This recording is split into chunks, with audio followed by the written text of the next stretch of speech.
Hello and welcome everyone to this course. I am Dhruv Bas and I will be showing you how to create a simple but effective e-commerce support bot. So what is this bot going to be able to do? You will be able to get messages from n8n's native chat messaging website. You will be able to get messages from your own custom Telegram bot. So anybody can message your bot from their Telegram app on their cell phone. The AI agent itself will be able to answer questions based on information we've provided it. So we have placed some product information regarding the different products that our store services, and we have descriptions, we have the discounting, we have other things like the policies according to each product. And you'll also be able to connect to an external data source, which is this Airtable over here, and be able to get the order information that is associated with a customer's order. And then, of course, you'll be able to send that back to the customer, depending on whether they message from Telegram or whether they message from the n8n's native chat messaging app. So I hope you guys are excited to create your first AI agent. This is something that's very powerful, and it is something that it lays the foundation for building some of the more complex things that are yet to come. So thank you so much and see you in the course. Hello everyone, welcome to this video. Here I'm going to be walking you through the n8n workspace, and we'll be focusing on the most important settings that are necessary to get started, and we'll leave some of the advanced stuff for later because it's not really that useful to us. And one of these things is the Manage tab here, where you can sort of upgrade your executions and the number of active workflows you have. So you can take care of that in the Manage section if you wish to. But let's get started and go over to our workspace.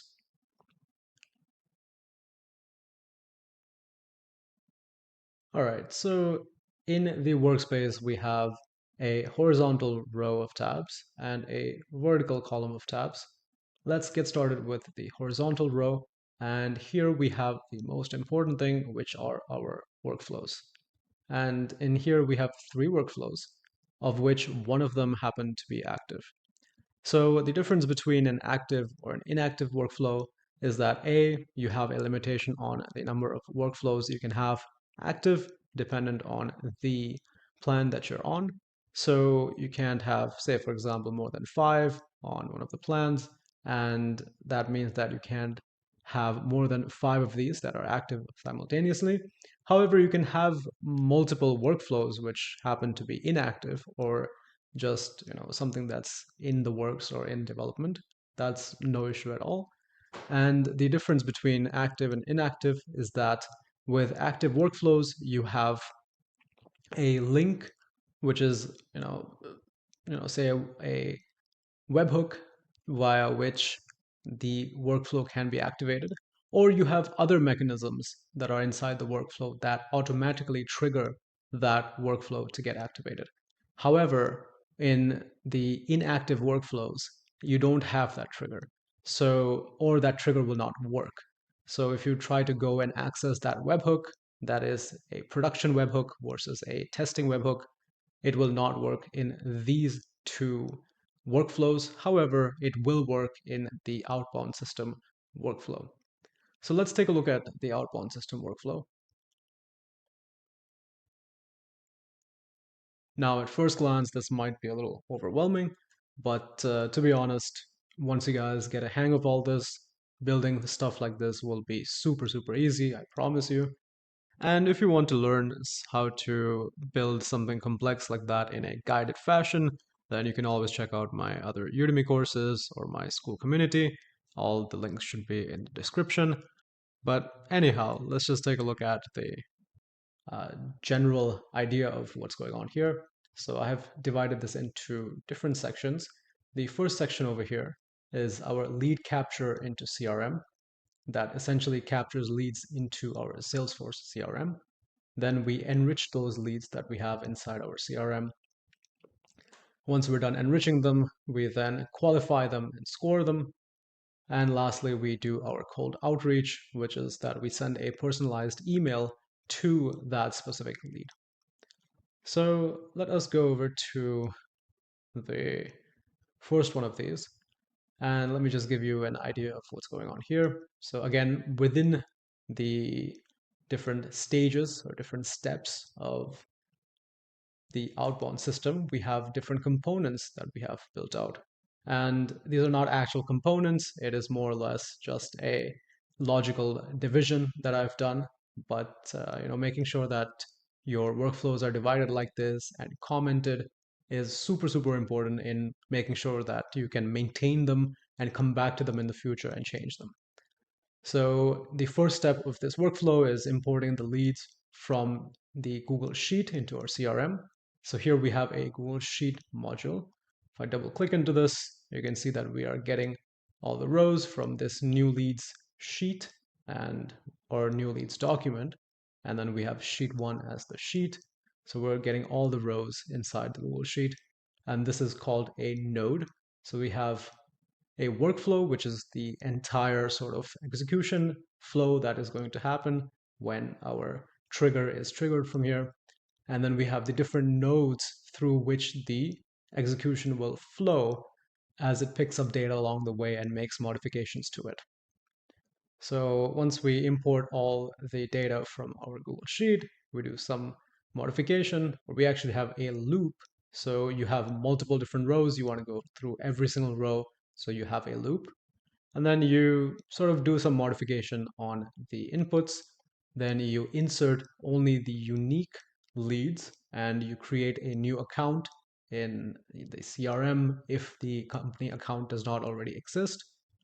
And here's basically part two of it. And this is going to, once it has completed these steps, it's going to go back to the loop and then pick up the next record and the next record and so on and so on.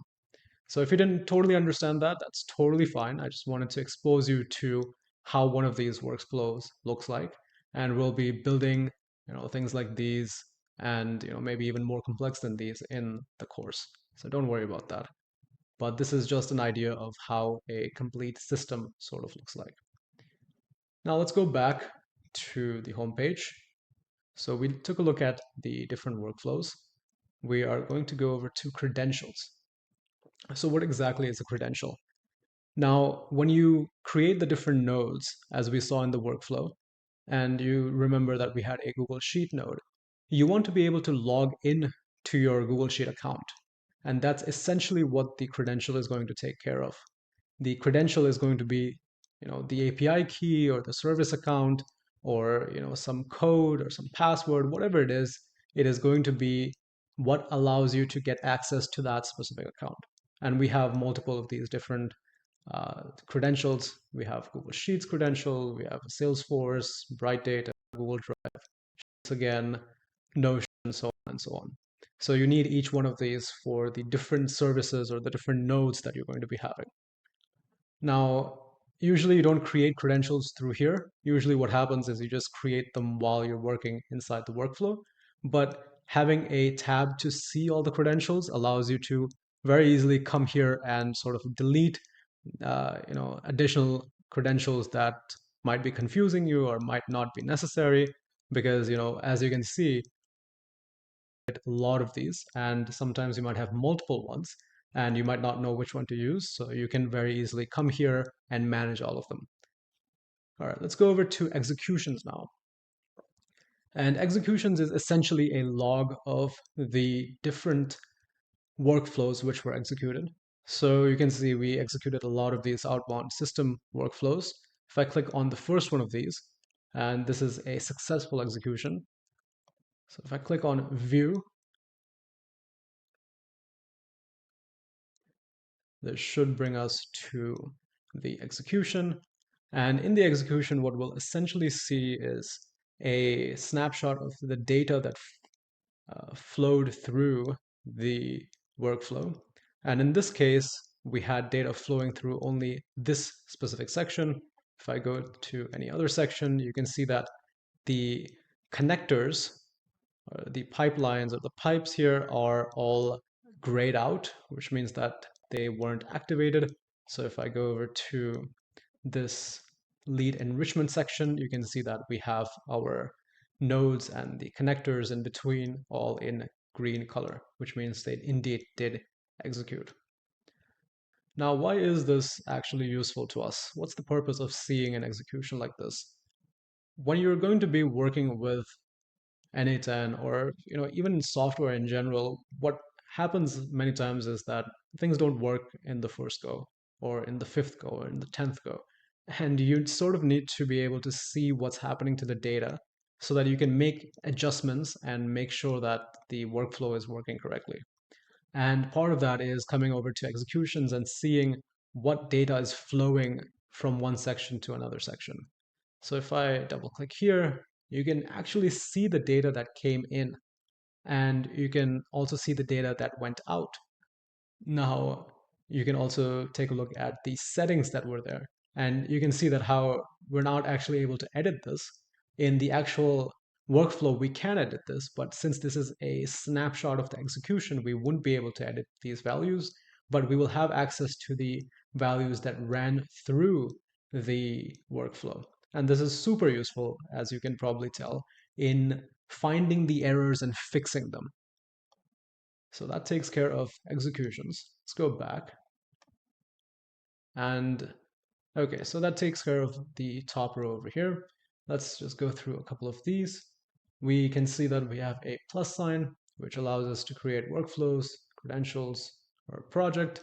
And I almost never use this, but it is good to see that we can create a project from here, and we can also do that from here.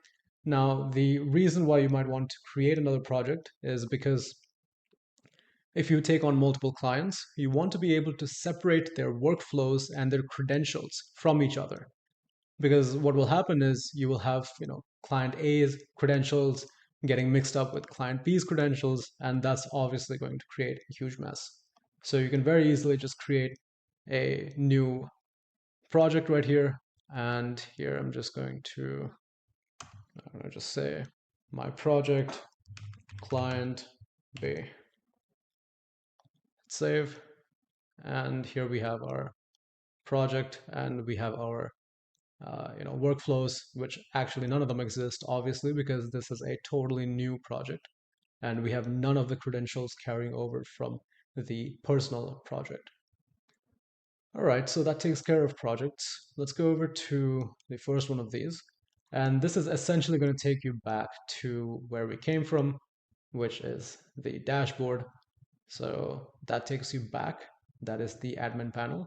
So now if we go back into the workflow, let's take a look at the next one of these, which is templates. And this honestly is super, super useful because the way they've made it is very easy to copy paste the templates into your own workflow. Let me show you what that means. So if I click on AI, and here you can sort this by relevancy. So when you search, you can get more relevant results and so on. So here they're showing you how to create a short video using OpenAI.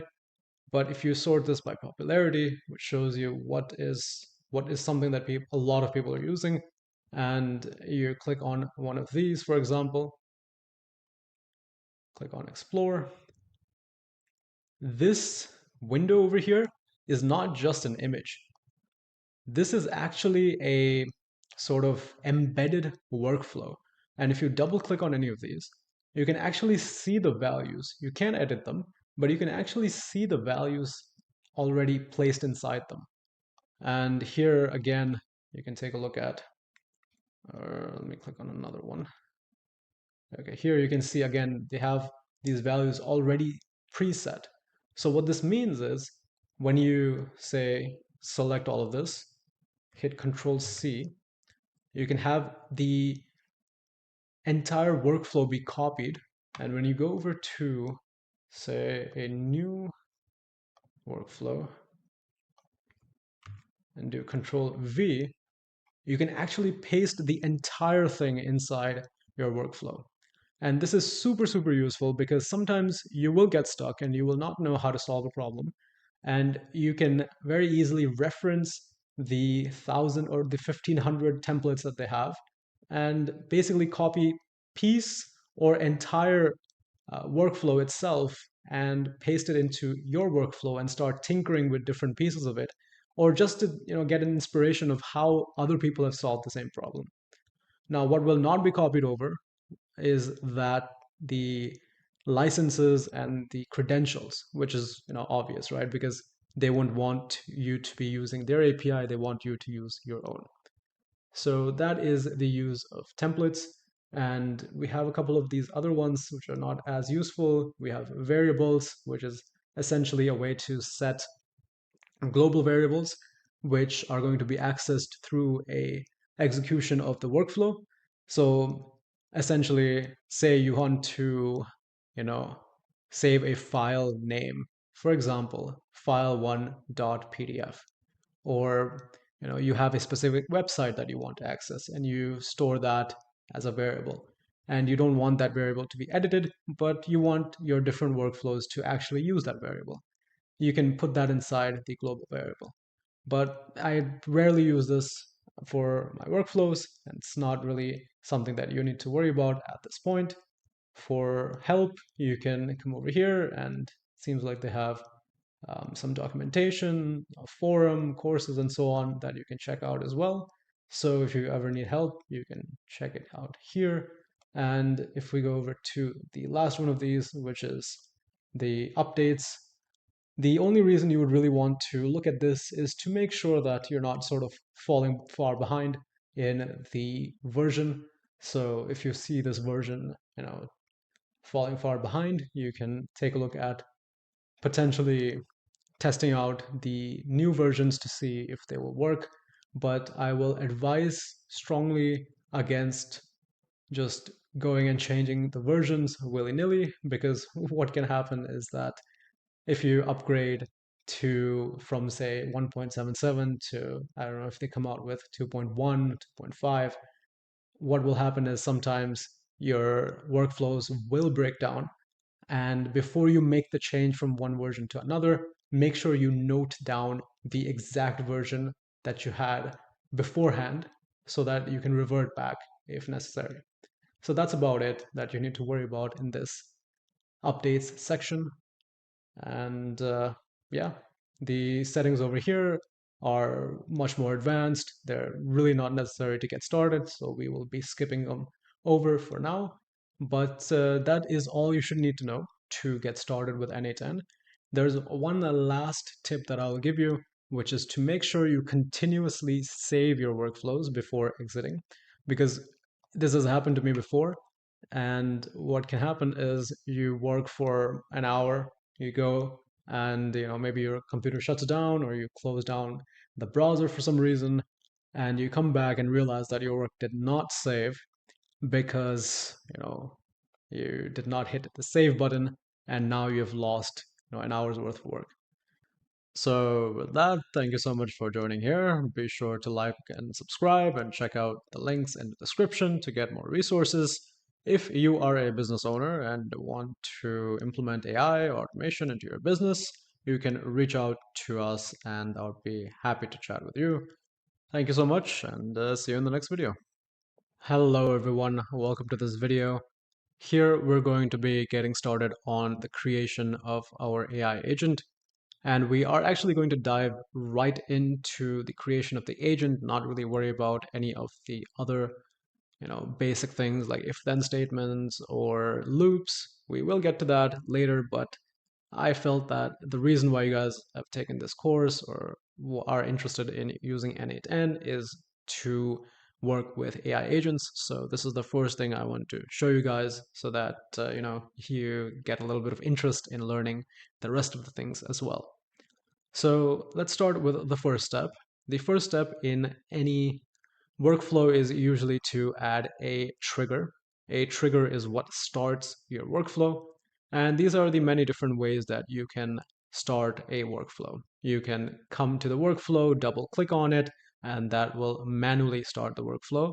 We rarely use this, but it's usually used for testing purposes.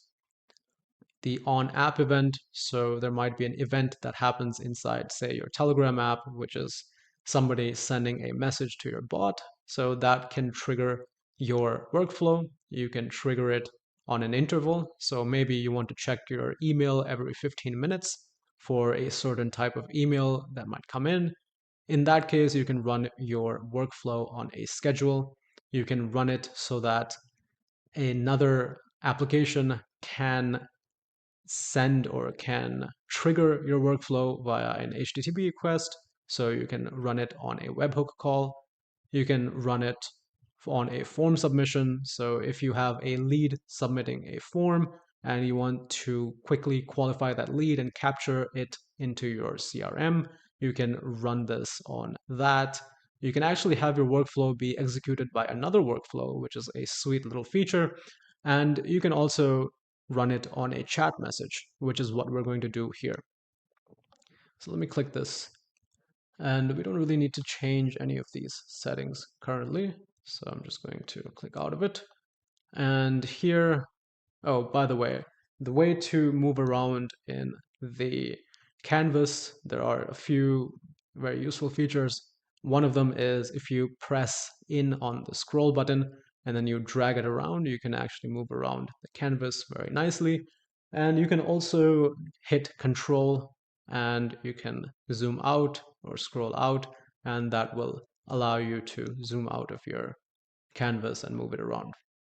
Okay, so with that, let me hit save. Let me just click hide and then click chat. And here I'm going to say, hi there. Sweet. So let's just see what happened there.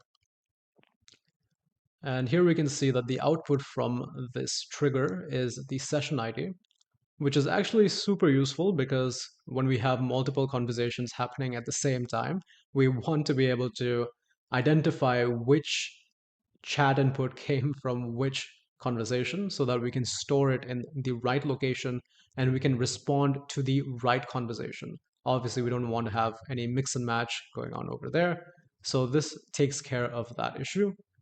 Then we have the action, which is send message. And then we have our chat input, which is hi there, which is what we typed in. Okay, let's come back. And now we're going to add our AI agent. We can do that via here. We can do that via here. We can also right click and add it in. All of these are valid, but the easiest way here is to just add it to our chain. So here you can see that we have a bunch of different activities or a bunch of different categories of nodes available to us. And we will definitely go through a lot of these. So don't worry about that. But the main thing I want to show in the beginning is how to add an AI agent. So we are going to go over to the advanced AI nodes first. So inside the advanced AI nodes, we have a bunch of different types of agents available to us. Let me just go through a few of these. So we have the AI agent. The AI agent is the one we're actually going to be using. So the AI agent is able to obviously have a chat model that is required for all the agents. And this is where you're able to decide which type of model you wish to use. You can see you have a lot of different choices: DeepSeek, Anthropic, Gemini, which is one of the fastest models out there right now. And then you also have your OpenAI chat model. You can store the chat messages according to the session ID. So memory will actually take care of storing the messages very efficiently for you. And then you also have tools where you're able to, call other n8n workflows. You can use the Pinecone vector stores, which is how you can do RAG, and we will cover that in much more detail in the future. And you can do other things as well alongside that. So this is why the AI agent is super, super useful, because once you connect these different tools together, it is able to create the logic that is necessary to utilize them and answer the customer query without you having to do a lot of the heavy lifting. So let's just take a look at what other AI agents were available as well. So if I go back here, we have the OpenAI node. This is specialized for OpenAI specifically. And usually I don't end up using this because we're able to do much more with some of these other nodes. we have a basic LLM chain. Basic LLM chain is going to only have the model. It's not going to have memory or tools. Let's go back. We have the information extractor. So this is utilized when you want to extract information from a text and you want the output to be in a structured format. So here you have a similar structure as the basic LLM chain, but when you go inside, you will see that you have a place to paste your text in, but you also have a way to get this data in a very structured format.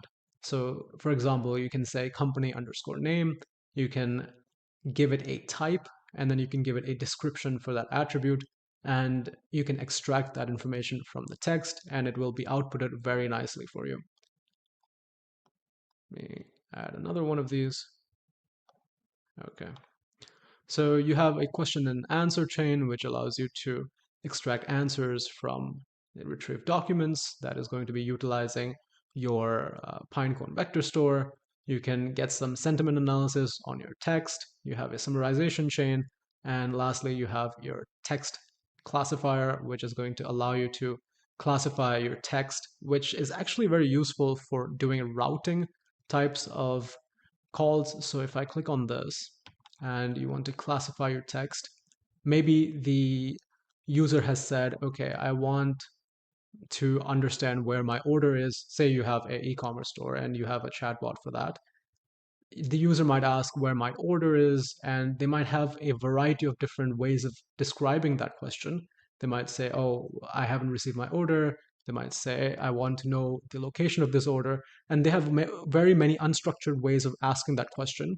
But you only want it to be classified into maybe 2 or 3 different ways. One is, okay, I want to cancel my order. The other one might be, I want to know where my order is. A third one might be, okay, how do I use my product? And you can classify the input into one of those 3 outputs and then have different workflows to deal with each of those. And that's where something like this is going to be very useful to you. All right, so let me actually just get rid of all of these. And let's stick with our AI agent. All right, so the AI agent that we have here is connected to our chat trigger node, and the prompt or the user message is automatically inputted from the chat input node. All right, scroll down, and here I'm just going to add a system message. So let's go here, and instead of this, we are going to say something like, you are a customer support agent for an e-commerce store. Please help answer the customer's questions.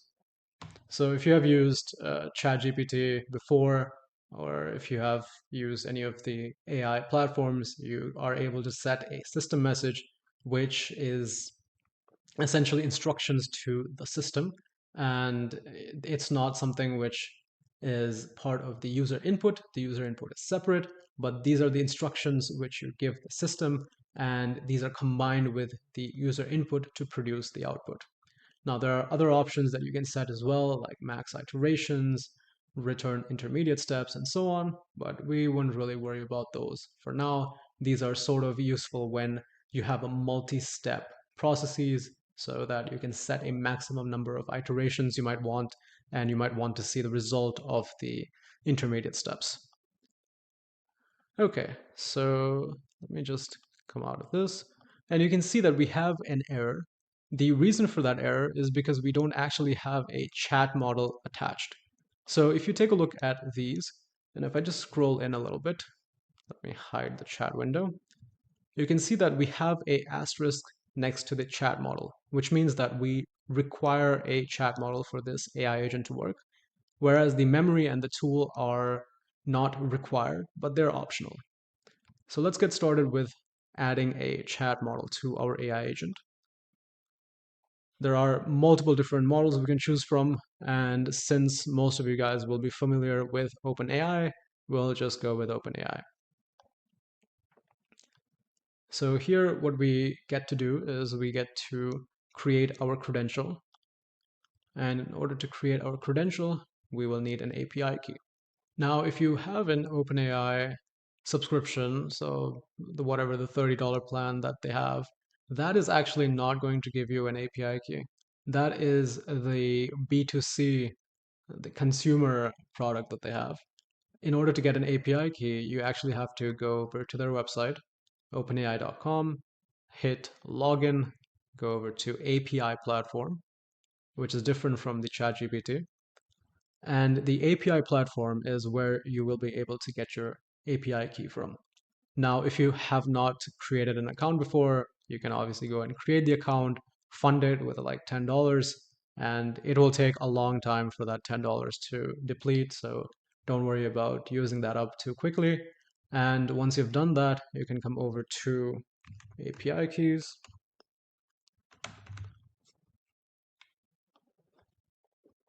And here you can create a new API key. So I'm just going to call it n8n course. And all right, that's totally fine. Okay, I'm going to create this API key. And don't worry, I will be deleting this API key once I'm done with the course. So there we go. So I've copied the API key. And let's come back to our n8n workflow. Okay. And we can leave all of the rest of the stuff as it is. Hit save. Sweet, so we have created that credential for us. Let me get out of this. All right, so now you can see that the error that we were experiencing earlier has disappeared. All right, so let me hit save. And now let's do a quick little chat. Let's say, and actually I want to reset this. I don't want to continue the session. All right, so now we have a totally new session going on. I'm going to say, hi there, can you please help me with my order? Sweet. So we get a response that says, of course, I'll be happy to help you with your order. Can I get your order number and details? Let's make up some order number. Let's say order number 1192. Okay, how can I assist you with your order 1192? I would like to get my shipping status.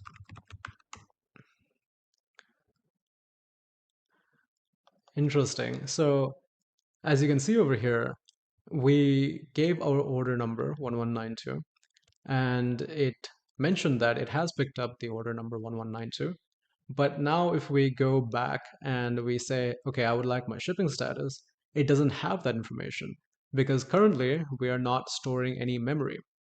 So that is what we're going to cover in the next video, how we can add memory so that our chatbot is actually able to keep track of this information and not have to ask our customer again and again. But that's our first video, and congratulations, you have actually created your first AI agent. So I would be pretty happy about that. And with that, I'll see you in the next video.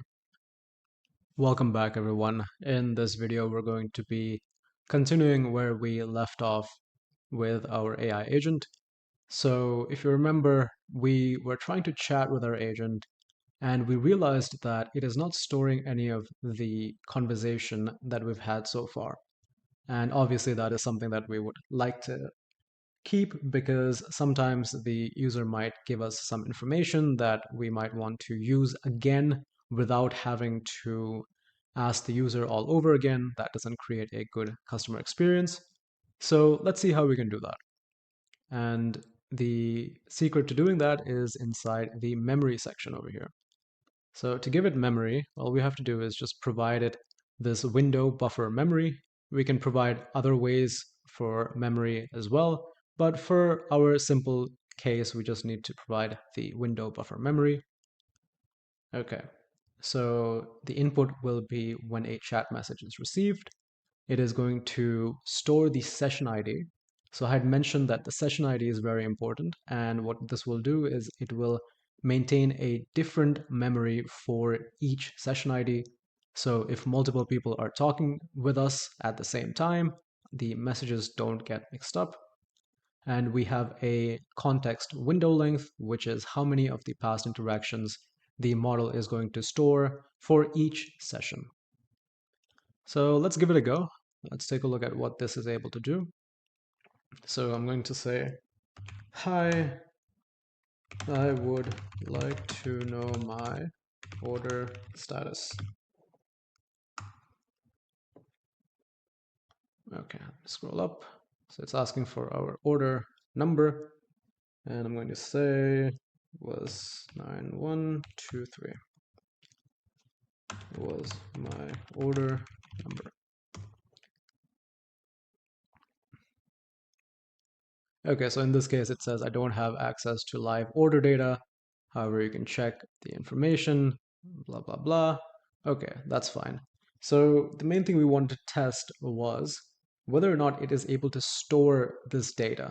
So let me go ahead and ask that. So I'll say, what was my order number? And if it has been storing that information, it is indeed going to return that to us. And you can see that we have this returned to us over here. And you can see that it utilized this window buffer memory tool in order to be able to do that.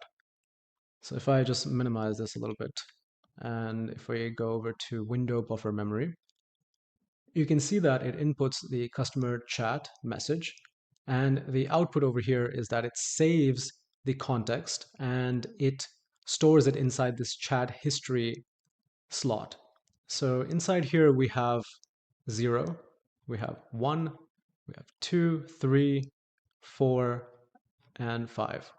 So let's take a look at what each of these conversations are. So 0 is a human message. So this was a message sent from our customer saying that the customer wants to know the order status. Now the next message was an AI message saying, sure, we can do that for you. And then there was another human message, 9123 was my order number. Then we have the AI message saying it's not able to do this. And now we're asking back for the order number. And finally, it is able to get that order number for us and present it. So that's essentially how the memory section works. Now, I also want to take a look at how we can pass in some data to the system, so to the system message, and then have people be able to query against that data. Now, there are many other ways of getting the same thing done. Obviously, we have RAG, we have PDFs that we can attach, and so on. And if you want to see how that is done, you can check out some of the other courses, the school community in the description below. So what I'm going to do is I'm going to go over to this website called dummyjson.com. And this sort of mimics the format in which you might receive data from an API. So if we click on, say, products, you can see we have a bunch of data over here. In order to be able to see it properly, we're going to pretty print. So you can see that this is a bunch of products that are inside the e-commerce store. The first one of these products being this one over here. So this goes all the way down to this point. And how I know that is because we have another ID with ID number 2 and the information for the next product below it. Okay, so let's just take a quick look at what's inside. We have the ID number, we have the title, description, the category, the price, so on and so on. So now what we're going to do is we'll just copy paste all of this. Let's do Control A, Control C, come over to our agent, and I'll say, based on the data available to you below. So this is a super simple example of giving it some form of data. Obviously, we'll be seeing how we can use PDFs and so on in the future, but this is a very simple example of doing that. Okay, so I'm going to come over here and I'm going to reset. So let's just reset all of this. Save real quick.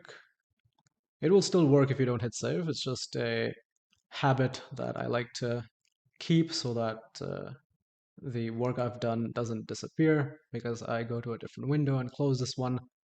So let me go over here and I'm going to say, hi there, what are the beauty products that you guys offer?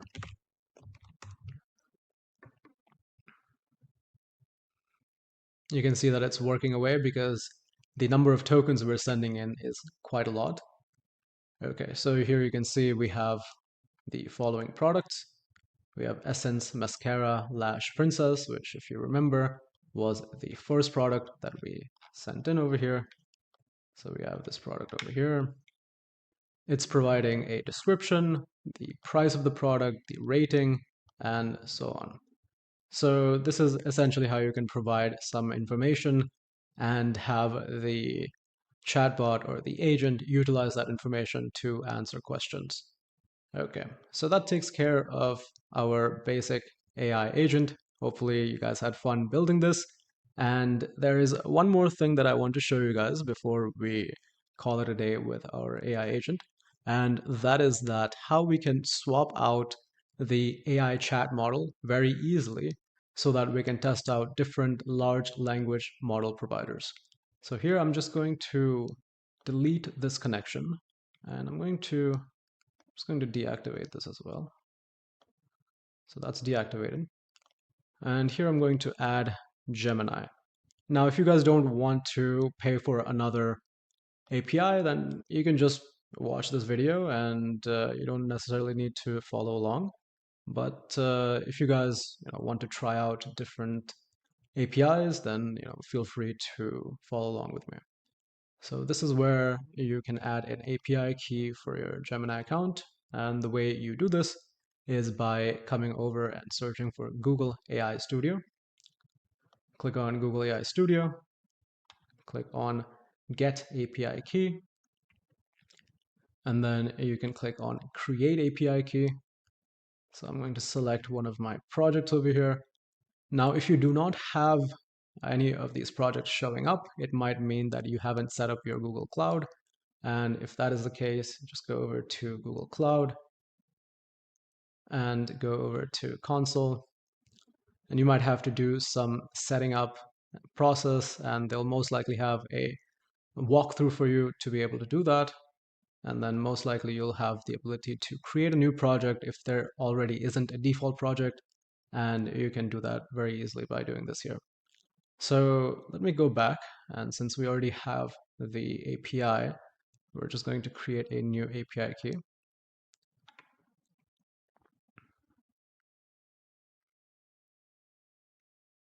Copy that.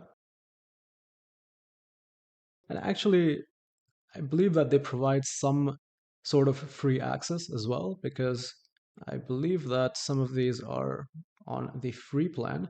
So yeah, actually, you should probably try this out yourself because I don't think this might cost anything unless you really start using the API heavily. So let me paste this in. Let me hit save. Okay. So let me just close that. Come back over here. And now I'm going to rerun our chat, reset. And again, this time I will say, what are the grocery products that you guys have in store? Okay. Let's make sure that we select the correct model here. So let me go up to parameters.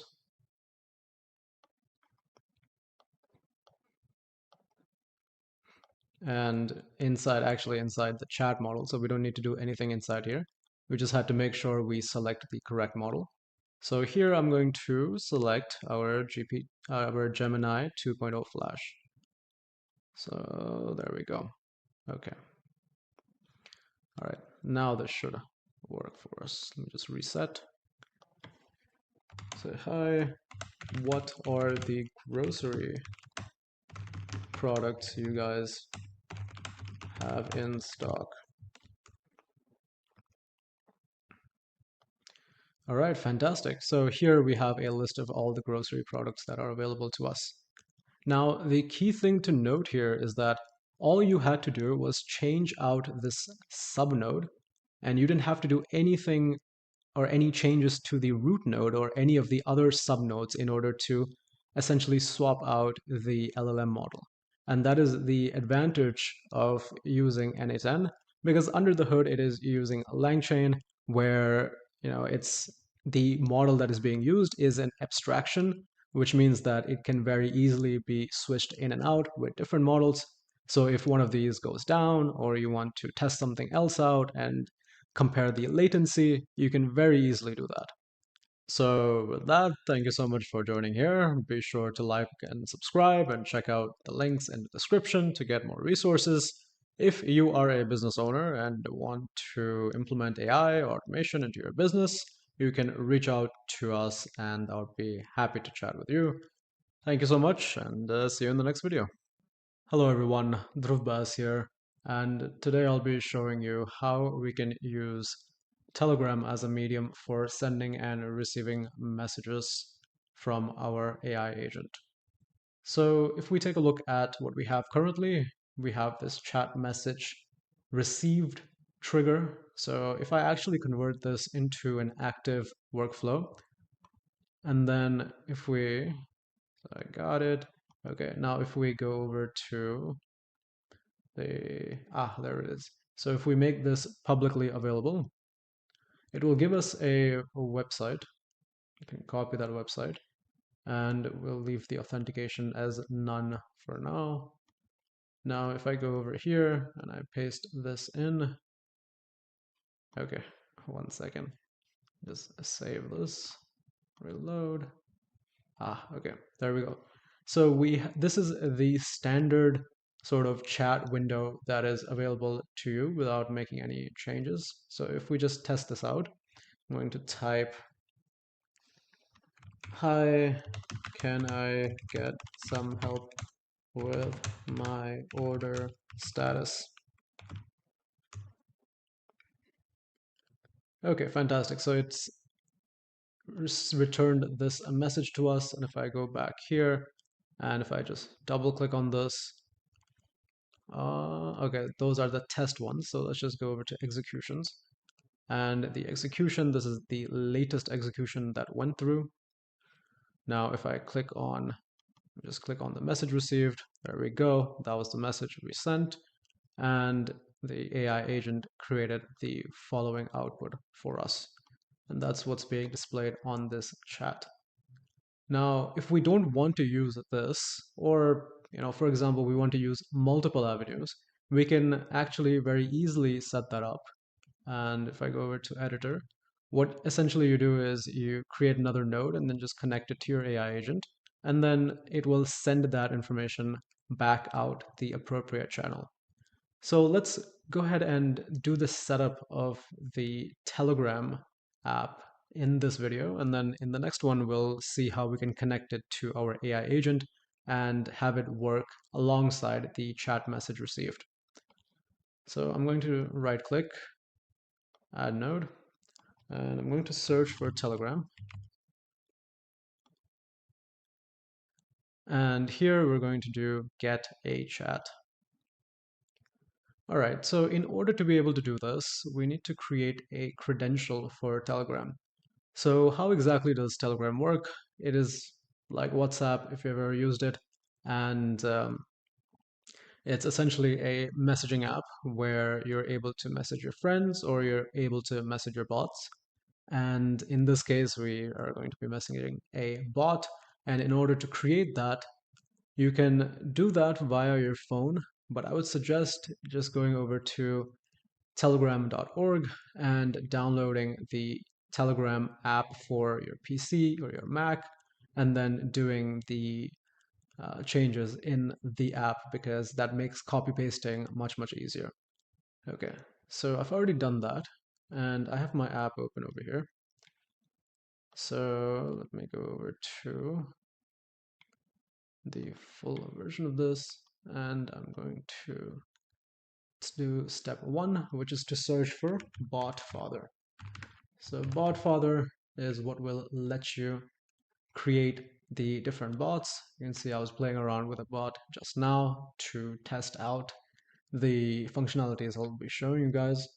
And the way that you get started is by saying /start. That should give you all the commands that are available inside this bot. You can see we have new bot, which is to create a new bot. We have my bots to check out the bots that you already have, and you can edit your bot settings, so on and so on. So here I'm just going to do my bots just to show you guys how you can access the bot once you've created it.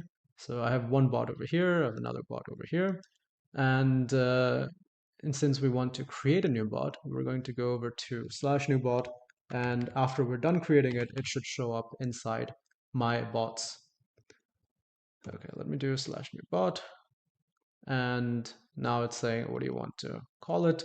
We will call it something like ecom, and we'll have to give it a special name. So actually, let me just call it ecom support and see what happens. Okay, so the requirement for this is that it has to end in a bot. So if I do ecom support bot, now the issue will be that the username is already taken. So let us call it something like, actually, if you remember, the first product was something related to eyelashes that we worked with in the previous video. So I'm just going to call it long lashes support bot and hope that nobody has taken this name. All right, fantastic. So I have taken this name. I'm sorry, you guys can't take it anymore, but I'm sure you can add a couple of numbers in between here or come up with your own name that you can utilize. So this is all you really have to do in order to create a bot. And I'm going to come over here and copy this. So that copies the information we need to create our credential. We have our access token. We can leave this as is, hit save. Fantastic. Okay. So now I'm going to go over here, and actually I just realized I did something wrong here. We're not trying to get a chat. We're actually trying to create a trigger. So that is something that I just realized. We are trying to create a trigger. So we're going to do add trigger on app event. And here we are trying to have the Telegram app. So here we're going to do, okay, on this, on message. So we want to trigger on message. So we're just going to use the credential we just created. So we don't have to do anything there. But now we're going to make it so that it triggers on a message received. So here we have different ways we can trigger our Telegram application, and the one that we want to use is a message, because this is when you have a new message. If we go for edited message or any of these other things, the chatbot is going to have a little bit of issue, and it's not impossible to deal with it, but we just don't need it right now when we're getting started. So that takes care of the trigger on. And if we look at any fields, we don't really need to download any images or files, since this is just an ecom bot to get more information on where a specific order is or get more information on a specific type of product. Okay, so that's that. Let's get rid of this one over here. And yeah, that should be triggering whenever we get a new message. So in order for that to work though, what we'll have to do is we'll hit save over here. And we don't necessarily need to be active, so I'm just going to turn this off. And over here, we're just going to click on test workflow. Okay, so it's currently waiting for a trigger event. And you can actually trigger via chat message or via Telegram trigger, which is very convenient because you have now a single workflow which can be triggered in multiple ways. So in order to trigger this, I'm going to go over to Telegram, and inside Telegram, I'm going to go over to our long lashes support bot. Let's go and start. And here I'm going to say can I get some info on my order? Okay. Obviously, we're not going to get a response because we haven't hooked it up to our AI agent yet, but it seems like this ran. So let me double click on this and let's scroll down. Let's see where our messages. Okay, so it's not showing the message in here. It's all right. Ah, because it, what happened is when we sent /start, so when we started the bot, it read that as the trigger and then it stopped any further triggers. So when you do a test workflow, it just runs until you trigger the workflow once. So that's why we didn't get any response over here, which is actually a good thing to point out in a tutorial like this. So in order for this to essentially listen to the responses and listen to multiple responses, we do have to make this active. Although now that we have started it, it won't have that same issue again where we click start and then it stops the further executions, because now it is going to be taking one message at a time. But let's just make it active so that we don't run into that issue and we can send multiple messages. Okay, so now that it is active, we don't need to do test workflow. We can go over here and I'm just going to say hi there. Hi there. Okay, so now inside executions, we should be able to see the latest execution. So let me go over to this execution. Okay, and I'm going to double click and let's scroll down. You can see text hi there. So we got the latest text message. So this is working correctly now. All right, fantastic. Let me just send another message to show you guys that we don't actually need to manually test our workflows. From now on, since it is active, it will just listen to the messages. So this time I'll say, can I get some info on my order?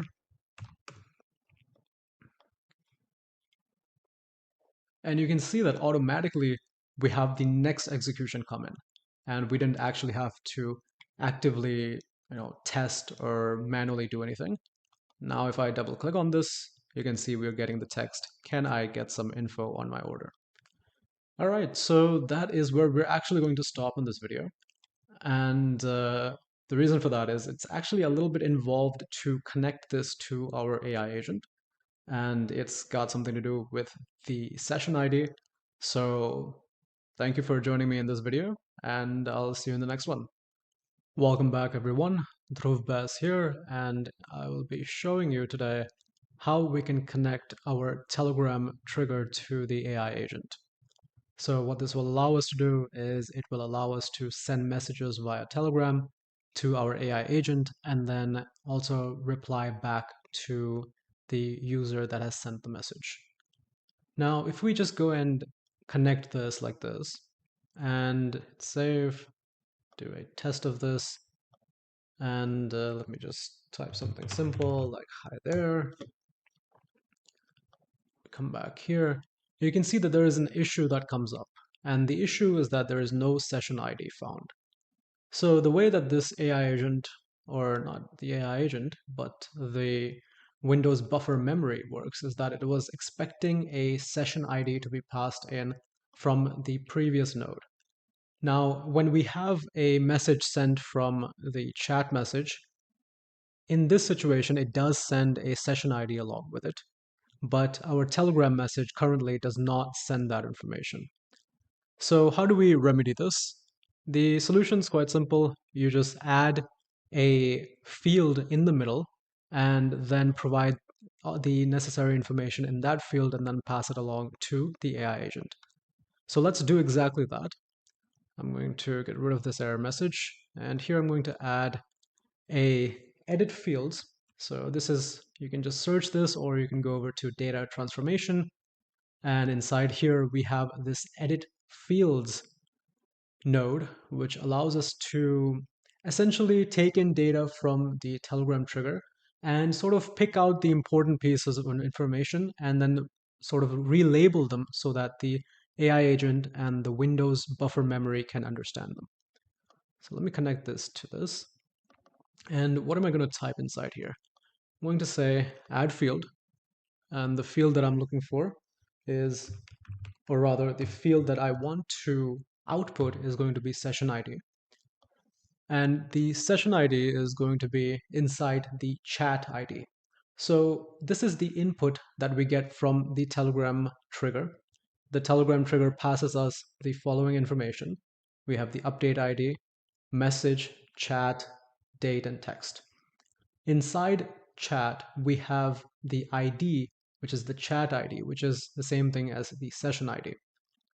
So here we have dragged the ID over and dropped it inside the appropriate section. And you have to make sure that you have selected expression, not fixed, because fixed will just read this as text.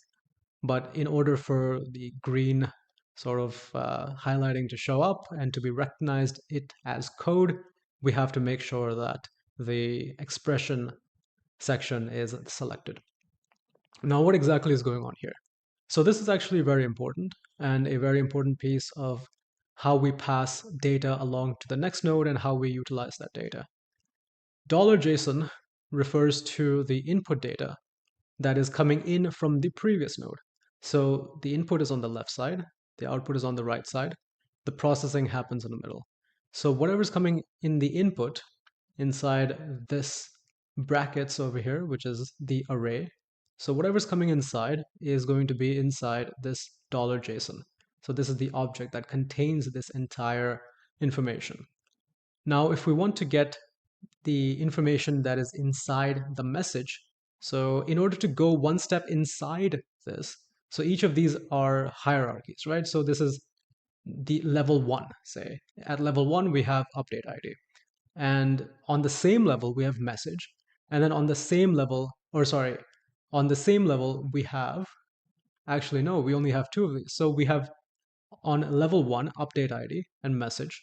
Now inside message, we have another level. So inside level 2, we have message ID, we have from, we have chat, and we have date and text. So message brings us into level 1. Dot chat brings us inside level 2, which is inside our chat section. And then now within the chat section, we're looking for the ID. So ID gives us this value over here. Now in this situation, it was very easy to just drag this and drop it here. But in the future, we'll be working with code sections. So places where we'll be writing JavaScript code, where it is very important to understand how this hierarchy works and how you can access the different pieces of data that are inside this object. If you want to learn a little bit more about objects, we will cover that in the future lectures, but you can look up things like dictionaries and JSON objects inside JavaScript. So that should give you a very good idea of how these work. So that takes care of the session ID. Now let's also add another field. And then inside this field, I'm going to call this chat input. Okay, this is going to be a string, and this is going to be the text. So you can see how in this example, we went in one level. So we went to message. So message was on level 1. We went inside message to grab text, which is in level 2. So now that we have the text and we have the session ID, we can essentially just come out of this, hit save. And now let's try the same exact process again. So again, I'll just say, okay, this time I'll say something else. I'll say testing.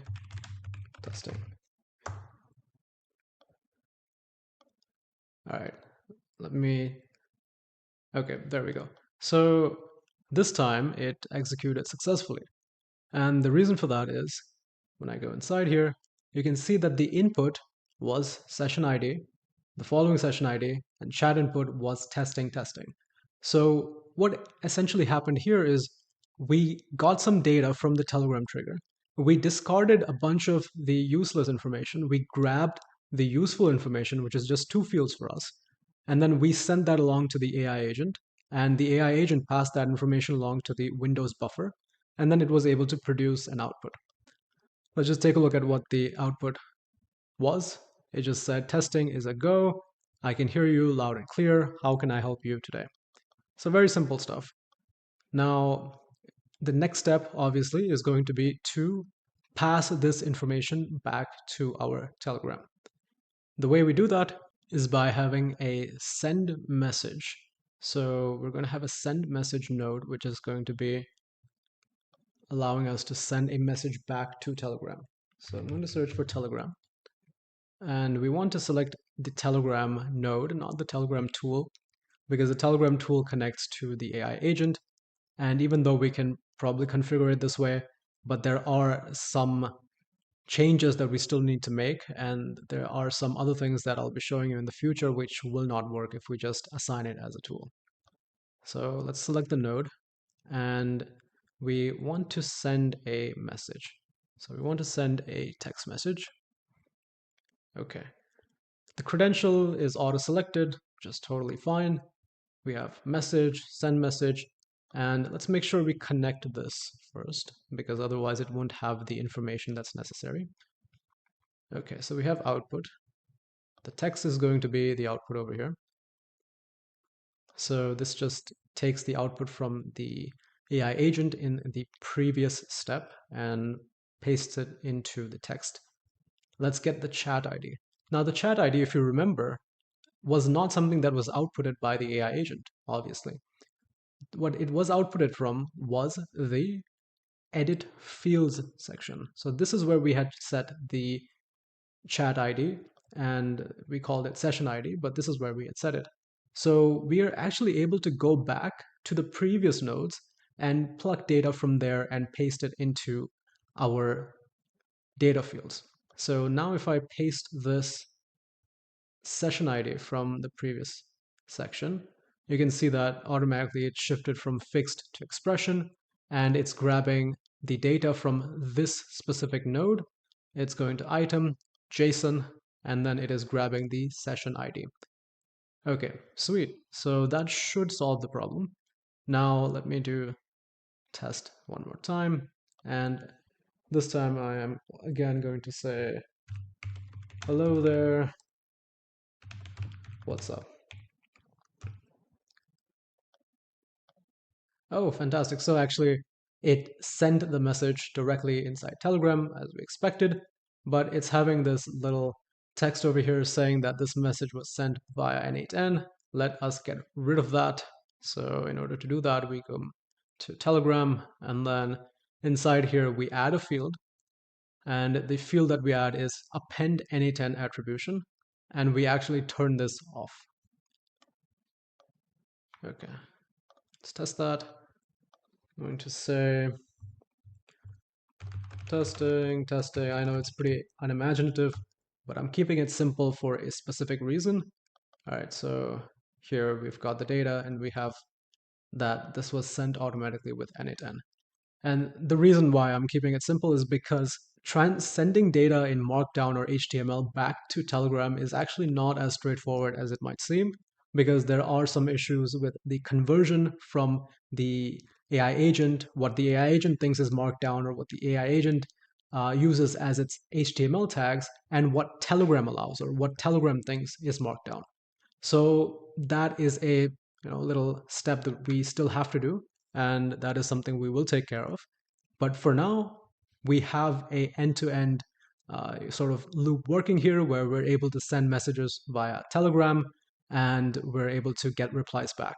And I would actually test this on your phone itself, because so far we've been using the Telegram app on our desktop, but the real fun is in actually using the phone and getting responses back. It's really, really cool.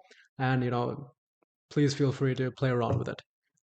Now, what's left that we have to still take care of is that this part is no longer going to work, because now what we've done is we're ending with a Telegram node. So what was required for the chat message to work was that we need to end with a node which outputs text. So that is what we're going to take care of in the next video. But thank you for joining me here, and see you guys. Welcome back, everyone. It is Dhruv Bass here, and in this video, I'll be showing you how we can make our Telegram questions much more complex. So in the previous video, I'd shown you how we can have an end-to-end chain where we're able to send a message from our phone, and we're able to get the AI agent to process that message and actually send a response back that is visible from our phone. So that is, in my opinion, the first time I did that, that blew my mind that I'm actually able to create a bot that easily and have it sending messages and accepting messages from my phone. Now, there is an issue with this, and let me show you what that issue is. So if I go and do test workflow, and let me come over here, and I'm going to ask it, what are the grocery products that you have in stock? Not a complex question, but let's take a look at what it does. All right, so fingers crossed this broke down. All right, fantastic. So what is the issue that we're getting here? If I double click into this, you can see that it says bad request can't parse entities. So let me go and click on this one over here. It gives you the same exact sort of description. And the issue that is happening over here is that the output that we get from our AI agent happens to be in Markdown. And Markdown, if you guys are not familiar with it, is a language or is a way of outputting certain characters alongside the actual data you want to display. And they allow the browser or the application that's displaying that text to add some kind of formatting. So things like these asterisks, or sometimes you have two asterisks by surrounding a word, for example. It's not here in this case, but in many other situations, it usually has that information. But if you have that, maybe that means that this text is going to be bolded. Something like this means that you're going to have a bullet point, so on and so on. Now, the issue that Telegram is having is that it is not able to read this because A, we have not specified the parse mode to be Markdown, and B, because the Markdown that our AI agent produces is not the same kind of Markdown that Telegram expects. So even if I make this Markdown legacy, it will work in some examples, but it will break down in other examples. So to solve this issue, what we have to do is we actually have to make our parse mode in HTML, and then we have to go back over to our AI agent. So inside our AI agent, we are going to add a section here, which is going to tell us that we have to use HTML in your response, no markdown. And there's also one more requirement, and only use the following HTML tags. So Telegram has another sort of stipulation, and that is that you can only utilize the following tags, and they happen to be these over here. We can ignore the tag over here. You don't really need to worry about that. But these are the main important tags that we're able to utilize. So I'm just going to paste this here, and then that should take care of creating our output, not in this format, but in HTML format. And that HTML format is then going to be sent over to our Telegram node, which is then going to parse that HTML and be able to output the response from the AI agent in the correct way. So let's test this out. I'm going to save this, and let me just reload this. Okay, so I'm going to scroll up, and I'm going to do test workflow, and this time I'm going to basically copy paste the same question, and fantastic. So that actually ends up working. So we have the following items that are in stock. Okay, so let me get back over here and let's see what's going on. So this time around, what's happening is we have our data that was outputted from the AI agent in HTML format. So we have the B tags over here. So this is very nice. It actually ended up creating our output exactly as we wanted, which is good. So that's a quick video on how to use prompt engineering inside our AI agent to produce output that is exactly what is expected by our nodes. And in the next video, I'm going to be continuing down the process of making our AI agent more multi-channel, because currently we are only able to send and receive messages via Telegram. The chat message route is no longer active. So I'll catch you in the next video where I share that. Thank you. Welcome back, everyone. This is Dhruv Bass, and in this video, I'm going to be showing you how we can make the output of our AI agent multi-channel. So far, we have added 2 channels, and this could be some other channel. This could be a Botpress integration into your WordPress, and you would have to manage different ways of accessing this same AI agent. And then once the processing is done, be able to route the responses back to the correct locations. So let's get started with that. And let me first demonstrate the issue that we're having. I'm going to actually click on this chat message. So I'm going to try sending a chat message. I'll just say testing, testing. I'm going to press enter. And there we go. So we have an error. What exactly is this error? So the issue that's happening, let me just close down the chat window. The issue that's happening is that we are referencing certain values that were defined here inside our Telegram node, which, to be honest, should not be executed, because the node that we executed, the trigger that we executed here, was the chat message received trigger. So if I double click here, you can see that this is fine. So this was generated by the AI agent, which is totally fine. And you do have access to this. But this is not available because we never executed the edit fields node. And that node is executed only when we get a Telegram trigger. So how do we deal with this issue? The way that we deal with it is by having a if node that is going to check to see if our Telegram trigger was indeed executed. So I'm just going to do add. Since we want, or since our if node is going to alter the execution flow of our workflow, it is going to be inside the flow category. And here I'm going to select if. So the value that we are going to be checking, and this time, since we haven't executed our Telegram trigger, it is not going to be available to us. It's very easy to just go and send a message via Telegram and have that data available to us.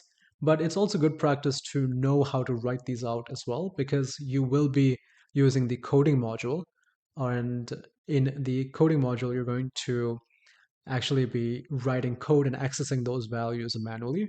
So let me just type that out. And here what I'm going to say is I'm going to have our curly braces. So we'll have these curly braces over here. I'm going to have the $sign, and then I'm going to have parenthesis. Inside the parenthesis, I'm going to say Telegram trigger. I'm just going to do the tab that should autocomplete. Okay. And here I'm going to do dot is executed. And again, I'm going to autocomplete. So I'm going to press tab. And this over here, I'm going to change to Boolean, because is executed takes either true or false values. So you can say is true if the node is executed, false otherwise. So that is the Boolean kind of variable. and a Boolean variable only takes a true or a false value. So here we're going to say is true. Now, what exactly is going on here? So we have this Telegram trigger node, and that is the same node that we have defined to trigger the workflow if a message is received from Telegram. So that is executed. So, sorry, if that is executed, this value becomes true. And then you check against this condition over here. You check to see if this value is true. If it is true, and only if it is true, then you're going to send a message back to Telegram. So if I save this, go over to chat, and do testing, we should not have an error. We should have a different problem, but we should not have that error. Okay, fantastic. So this time there is no error because we never executed this Telegram node. We never sent that message back. What we are experiencing though is that we are not having any output over here. And the reason for that is our chat message actually requires that we output our output in a certain way, in a certain format. And if that reminds you of another node that we utilized previously, you are exactly correct. We are going to use that same node over here. So I'm going to have edit fields.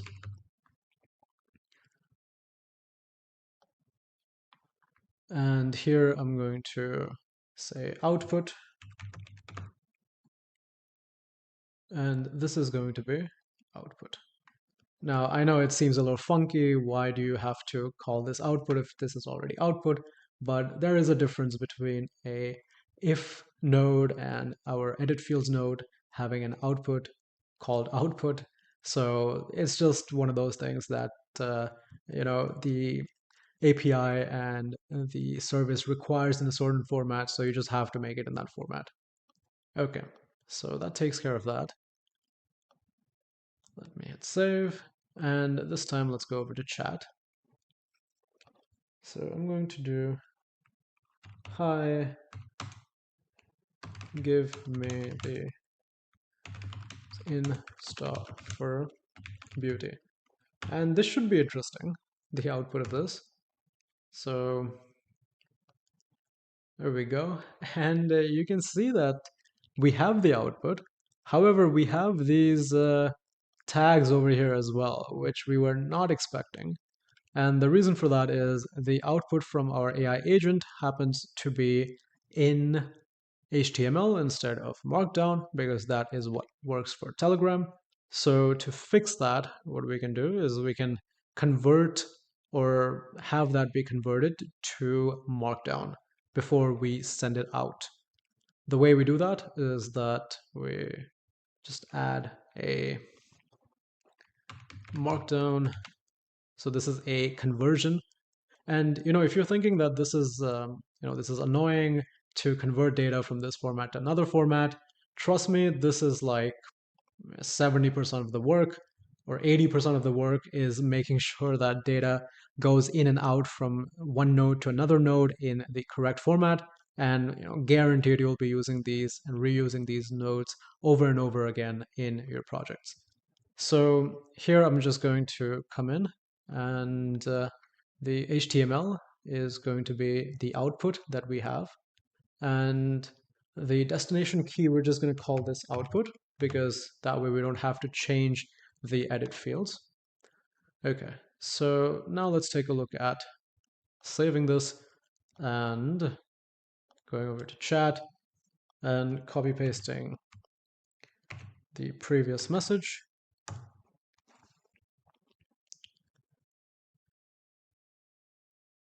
Okay, there was some problem with parsing. I think the copy pasting for some reason gave a little bit of an issue. I'm just going to hide the chat, or I'm just going to reset this. Okay, here I'm going to say, hi, please give me the grocery items that are still in stock. Okay, sweet. So this time we get our data like this as we expected. So that is perfect. So now we have things working from the chat window perspective as well. And let me just make sure that nothing broke down here, which, it shouldn't have happened anyways, but let's just make sure that our Telegram is also working correctly. I'm just going to activate this real quick. And now I'm just going to go over to the Telegram and I will say, what are the beauty products that you have in stock? Fantastic. So we have our Telegram working, and since we activated it, I just want to make sure that this will work in production. So I'm going to click on our chat message, go over to the chat URL, paste this in here, press enter, and I'm going to again ask basically the same question. Hi, what are the beauty products in stock currently? Okay, so we have the following beauty products. We have eyeshadow, we have powder canister, red lipstick, and red nail polish in stock.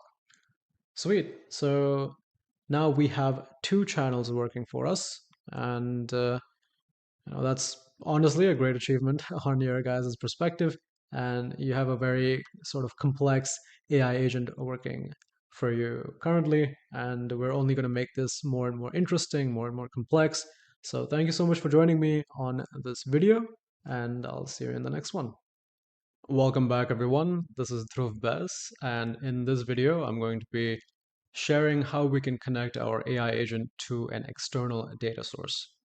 The data source we're going to be exploring is going to be Airtable, mainly because this is a very popular tool that a lot of small businesses use. So if you are serving small businesses, then this is going to be super, super useful to you, whether it's for lead management or for managing orders or inventory or whatever it is. It's a tool which is pervasive across the industry.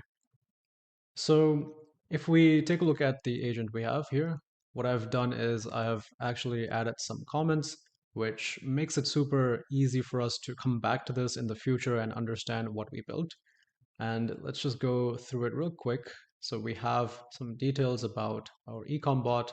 We have the incoming messages that are coming from Telegram or chat message. We have our AI agent, and then we have outgoing messages in this section. So far in the AI agent, we have been providing information through the system message, which has some information we pasted in using the JSON format. Now, this is not essentially the correct way of doing things, but we did it because we wanted to test out the AI agent capability first. So what we're going to do is we're actually going to start providing information for the order status and the order details through Airtable. And I would have liked to create a RAG system for providing product information and store policies as well, but we're limited a little bit by Udemy's 2-hour restriction on free courses. So I'm going to focus on the highest ROI activity for us, which is to connect it to a highly popular data source, which is, as I mentioned, Airtable, and do something interesting with the order status and the order details part of an e-commerce bot. So I'll leave this information in here for now because this doesn't actually carry any info about the order status. So we can still get some information on the products that are inside the e-commerce store, but we're going to head over to Airtable, and we're just going to create a new workspace. So, or actually, sorry, I'm going to create a new base, and the base I'm going to call database. Not very imaginative, but the customer is probably just going to call it database or orders or something like that. And here we're not going to do anything. We're just going to leave this be. And we're going to import the data in here using a CSV file. So I've actually written down some prompts or a prompt with some instructions that we're going to use to generate our data. So the way the prompt is structured is we have the AI generating 25 records for us, and the columns that we have are order number, order details, the order date, and the order status. So the order number is just a random 6-digit integer. For the details, we have multiple different products they might have bought. So we have separated each product that they might have bought with a semicolon. And we have separated the quantity that the product might have been purchased for with a space. In order date, this is in standard US date format, and the order status is either they have just placed the order, they have shipped, or the order has shipped, or the order has been delivered. So the final line in this prompt is that we want this to be outputted as a CSV file. Now let's hit submit. And fantastic. So they have provided, or Gemini has provided the file as a CSV file. Now, there is a possibility that you don't get this kind of an output. So it is possible they might have given you the output as a table where you can copy and paste it. The best way of dealing with that is just copying that data, coming over to any text editor. So I would have used Cursor or VS Code, but you can just search for Notepad, paste that in, and then save that as orders.csv. And then from that point onwards, you can do exactly what I'm doing. So I'm just going to download this. I'm going to come over here, and I'm going to add or import, say, CSV file. We have orders.csv. Let me open this, upload this file. And I'm just going to create a new table because that way it will just pick up the column names as well. All right, so here we have order number. Let's just make sure everything's correct. Okay, details. It's a long text. Okay, that's also good. Order date, that's picked up as date. That's good. And order status, single select, solid. And the different statuses are delivered, shipped, delivered, placed. Okay, so everything's looking good to me right now. I'm just going to click on import. So here we have a new table. We'll just get rid of the old one. And I'm going to rename this as orders. Okay, save. All right, sweet. So we have a table over here inside Airtable, and it looks like all of our data is exactly how we want it to be. So that's perfect. So this is how you can import or create a table in Airtable, and this might look exactly like Excel to just a fancier version of it, and maybe it kind of is that, but there are a lot of automations that Airtable allows, which make life a lot easier for automating business processes. So that is why it is heavily used. And I'm actually going to leave you guys here in this video. Now that we have a database, in the next video, we're going to be connecting to this database and importing that data into our n8n workflows. So thank you for joining me here, and I will see you in the next video. Welcome back, everyone. In this video, I'm going to be showing you how we can integrate the Airtable into our n8n workflow. So if you guys remember, we created this table in the previous video where we have the order number, details, date, and order status. And in this video, we're going to figure out how we can get all of this data inside our AI workflow. In order to do that, we have to come over to n8n. We have to add a new node. And this is going to be our Airtable node. Now, there are a lot of things that you can do in Airtable. You have the ability to check out your database and to figure out the schema of your database, which essentially means you're able to get info on the different tables that are there and to get info on the different columns that are inside those tables. Now, in terms of record actions, this is where you're able to manipulate the actual data that's inside one of your tables. You can create a new record, you can update records, delete records, get, search, and update. So those are the functions you can do inside a table. And then you can also trigger your workflow on a new Airtable event.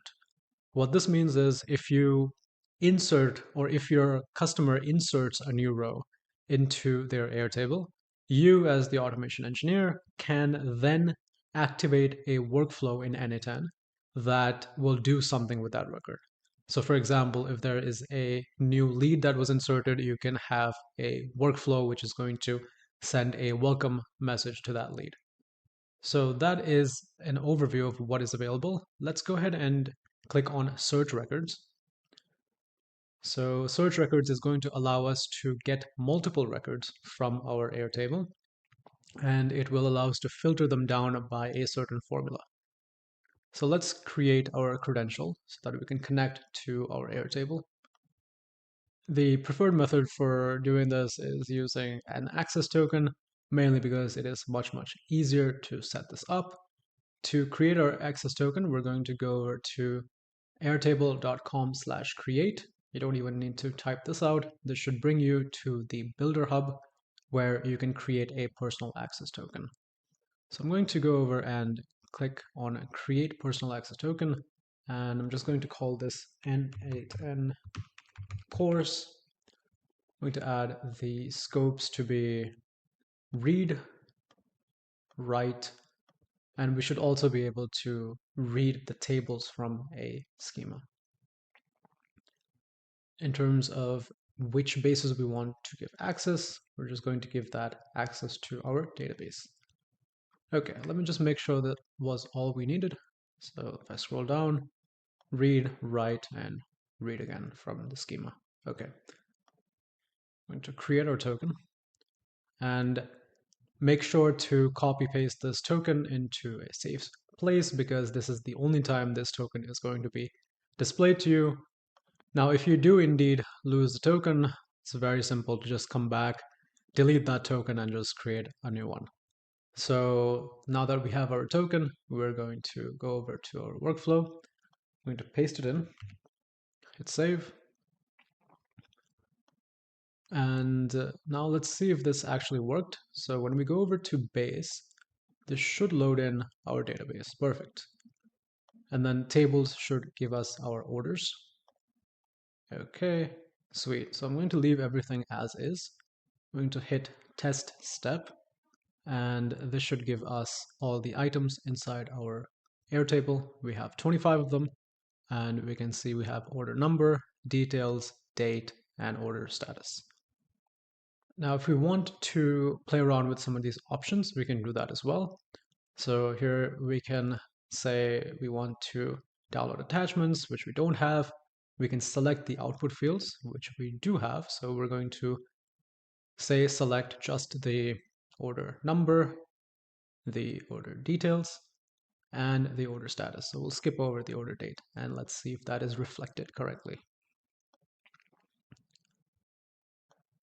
Sweet, so now we only have the order number, details, and status shown to us.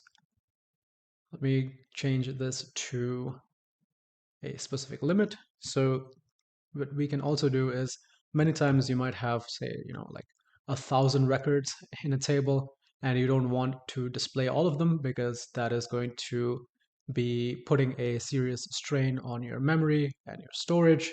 So many times we have this limit because you don't even want to accidentally have that be triggered, even though you make sure that, oh, I'm going to filter, oh, I'm going to do this and that to restrict that. We still make sure that we keep some sort of a limit that is going to avoid our system from accidentally crashing just because from some loophole or from some edge case we ended up extracting 1,000 records or 10,000 records. So here I'm just going to limit this to 10 to see if this is working correctly. You can see that we have 10 items, and I'm just going to make this 100 records so that we are safely extracting data from our table.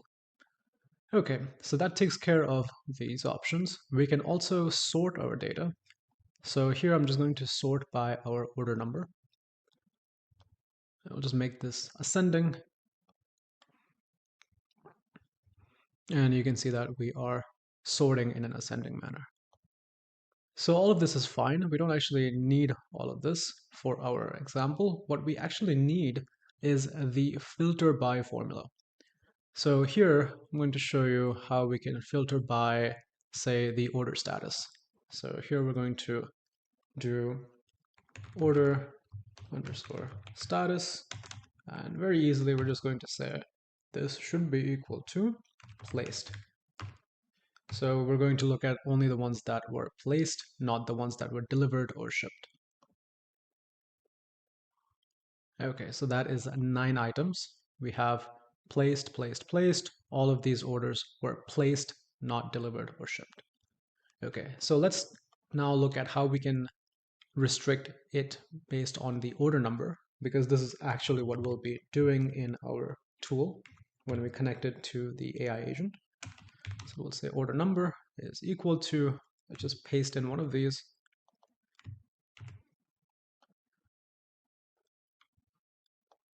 Okay, so that returns a record. So there is our order, which matches this order number over here that we have placed. So that takes care of a lot of the basic actions that we can take with Airtable. If you want to explore some of the more advanced filters, you can just come over here and open up the more info, and that should give you sort of a reference guide for all the different things that you can do. And I'll just show you one of these so that you have an understanding of how you might go about implementing these. So here we have some of these text functions. You can concatenate multiple data values, but what we're going to do is we're just going to implement this find function, which might actually be useful to a customer because they might want to find and figure out which orders contain a specific product. So for example, if we go over here and if we replace this with find, we might want to know which products contain a hair mask. So here we have hair mask, which is what we're searching for. And then we have where we want to search that, and that is inside order details. Okay, so let's just make sure that this is indeed correct. So we have string to find, where to search, and this is optional. So this is going to be by default 0, and we're totally fine with that. We just want to look inside the entire string. Okay, so let me go back and here let us do a test of this, and let me make sure we don't have any other restrictions. We don't. Sweet. So let's go ahead and do a test. Let me go over to the side, and you can see that we only have 7 items returned, and each one of these has hair mask inside the string. And you can see it doesn't have to come in the beginning of the string. It can come in the later part or in the middle as well, and it will be able to find it. So that concludes our video on the basic manipulations in Airtable. In the next video, we're going to be showing you how we can connect this to our AI agent so that we can start answering questions like, what is going on with my order number, the order status, what all did I order, and so on. Thank you, and see you in the next video. Welcome back, everyone. This is Dhruv Bess, and in this video, I'm going to be showing you how you can connect your Airtable to the AI agent. So in the previous video, I showed you how you can integrate your n8n workflows with Airtable. Now we're going to go one step further and add it directly to our AI agent. Now, if I click on this plus button, that should allow me to add an Airtable tool. So let me click on the tool over here, and here we have the credential already loaded in. Let's scroll down. Now we don't want to get a record because what we need is a record ID in order to be able to do that.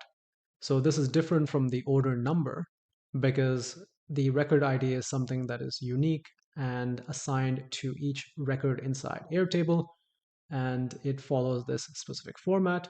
So since we don't have this, we're going to do this the usual method, the method we saw in the previous video by searching for our records.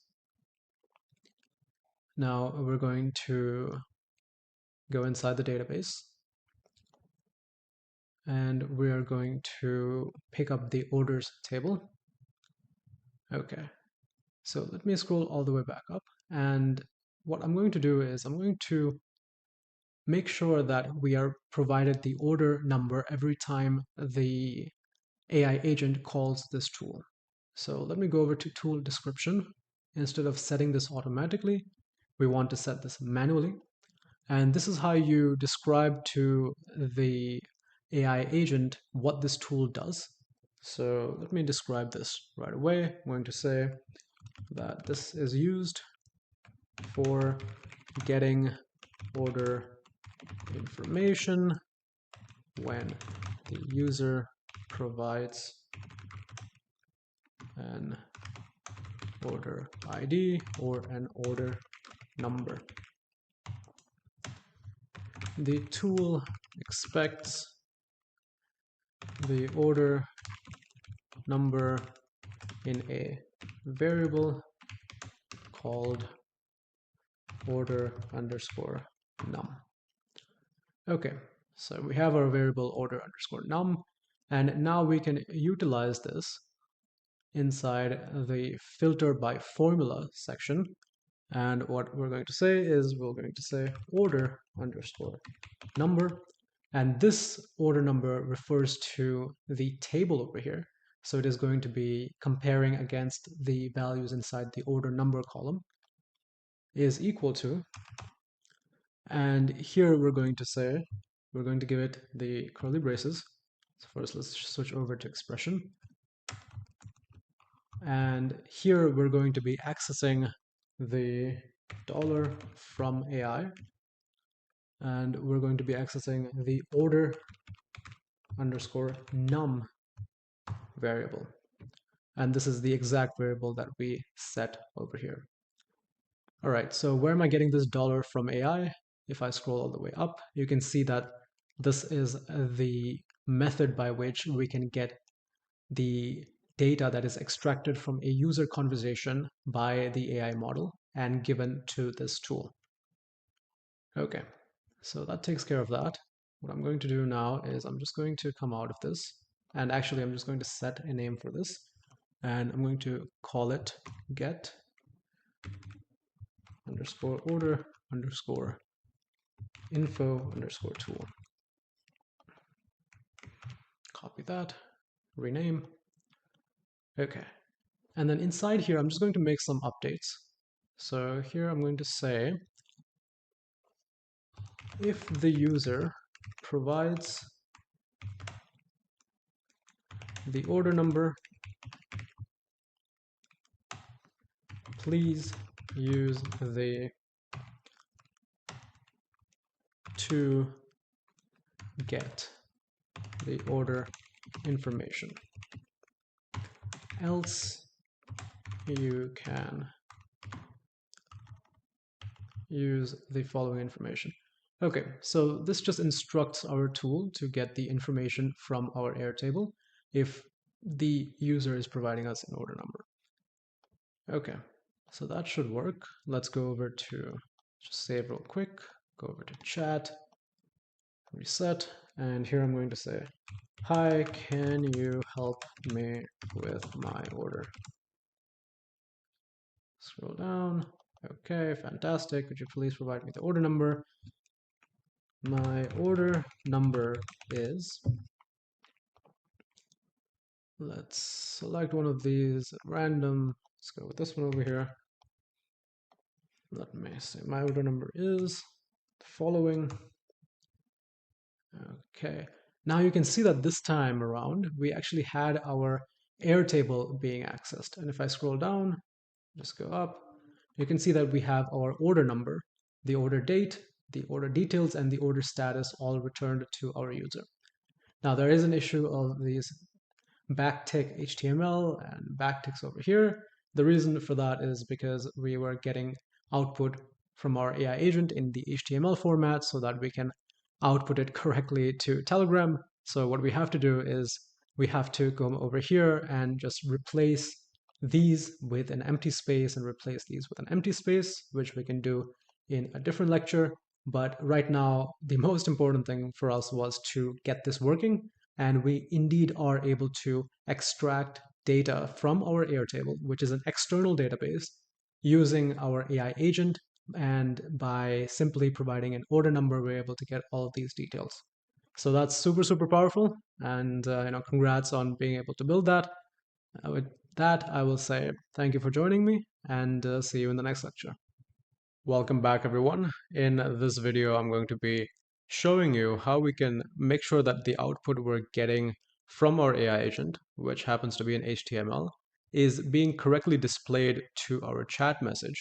Because there was an issue where when we converted to Markdown, it has this very annoying string, which is this backtick, backtick, backtick HTML string, and then we have 3 backticks at the end of our message as well. So this is an example where we're going to be using the coding module. So don't worry, I'll be walking you through exactly how to use that. And the coding module is actually super, super useful, and it gives you way more flexibility in something like n8n versus something like in make, where you have to find other ways of doing coding. But it is something which gives you a lot of flexibility for transforming your data into different formats, like we're going to be doing right now.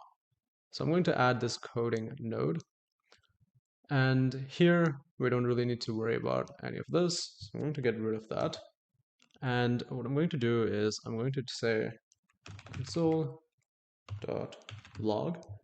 So essentially, console.log allows you to print out variables that are inside your code. And otherwise, you wouldn't be able to see anything that's happening inside this section. This is like a black box. But if you print out certain variables, you can see the values of those variables. And the way we do that is by doing console.log. Okay, so here I'm going to say before. So this is before we make any changes. And then I'm going to say $input, and I want all of that input. Okay, so I'm just going to come out here, and I'm going to go to chat. I'm going to say Control C, paste that here, and now let's take a look at what happens. Okay, so we can see we have that backtick again. I'm going to do right click. Make sure not to right click on the canvas, because that's not going to give you what you're looking for. So I'm going to right click, go to inspect, and inside inspect, I'm going to go over to console, scroll down, and you can see that the object that comes into the node looks like this. So what are the different levels inside this object? So on the outside, we have our array, and then inside the array is where all of the different objects that it stores, or the different items that are inside our object, are stored. So inside the first item, we have level 1, where we have JSON, that is an object. And then we have another item, which is called parent item, which stores the information on which item this is. Okay, so this is level 1, where we have the actual item, then we have information on the item, and inside JSON, we have output, and this is what is being sent in from the AI agent. So the main culprit that we have here is these values over here that are being added to the beginning, and then these values over here that are being added to the end. So I'm just going to copy this over. I'm going to Control C, and then I'm going to go back here, just hide this chat, come to this,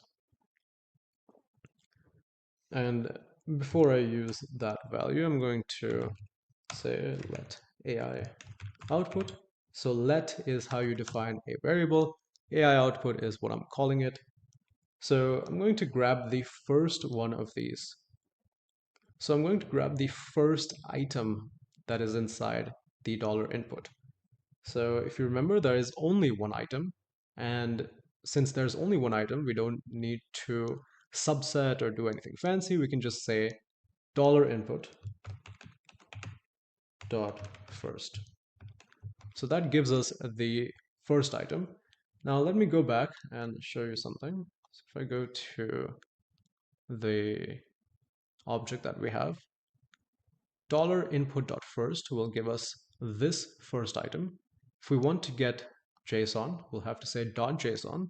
And then if we want to get the output string, we were going to have to say .output after that. So here I'm going to say .json, and I'm going to say .output. Okay, so that should give me the AI output string. Now I'm going to just do a quick replace. So I'm going to say AI output dot replace. And what am I going to replace? I'm going to replace the string I had copied earlier, and I'm going to replace that with nothing. Okay, so here again, I'm going to do the same thing.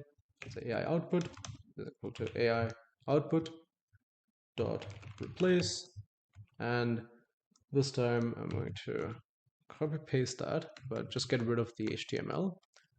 And here I'm going to replace that again with an empty string.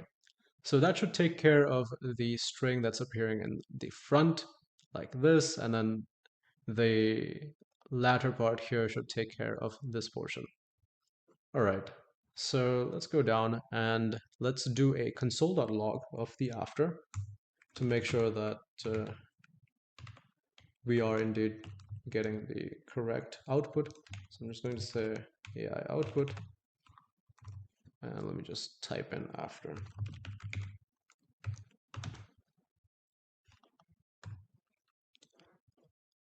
All right, that looks good. I'm going to leave this for now. I'm only going to change this once we have confirmed that our AI output looks good.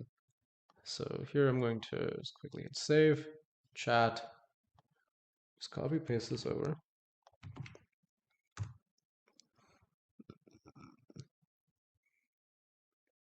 Okay, so obviously this won't have changed because we didn't change the output. I'm going to do inspect. Let's go over to console, scroll down, and you can see that the after no longer contains the HTML and the backticks at the end. So we have indeed cleaned our output correctly. So now we can go and replace that. So here I'm going to come over, and instead of doing a return like this, what I'm going to do is I'm going to define another object. So I'll say let out is equal to output colon AI output. And then here I'm just going to say return out. Okay, so that should take care of that. And don't worry, you don't have to do all the JSON.output and all that stuff, especially in the case where we're just returning this singular output. So that should take care of what we want. Now I'm just going to come out of this, and now I'll save and retest to make sure that our output is pristine. Fantastic. So now we no longer have that issue that we were having earlier with the backticks and the HTMLs. Let me just show you one last thing. So when we were creating this object that was going to be outputted or sent on to the next item, it was important for us to label this as output. And the reason for that is because the next node expects the input to that node to contain a key which is called output. And the value to that key is going to be the AI generated string that we want to send back to the user. Okay, so that clears that up. Now that's essentially all I wanted to cover in this video. You can utilize that coding module a lot in your n8n workflows. It is super useful, super popular, and I'll let you guys experiment with that. So thank you so much for joining me here, and I'll see you in the next video. Hello and welcome everyone.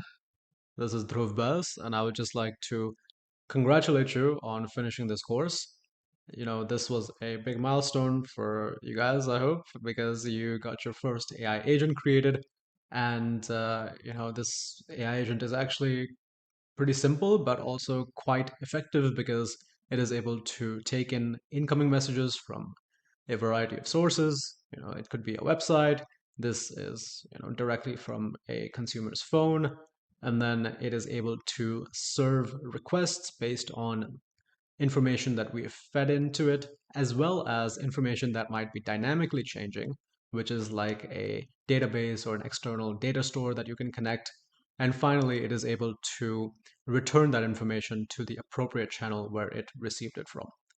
So this is quite powerful stuff, and I really hope you guys continue down the path of developing as an AI and automation engineer. And if you would like any resources or any help along the way, can feel free to check out my profile or the links in the description to get access to more advanced courses, more in-depth trainings, and also be able to ask me questions directly on things that you might not understand, or just in general about what's going on in AI or automation. So thank you so much, and hopefully I see you again. Bye bye.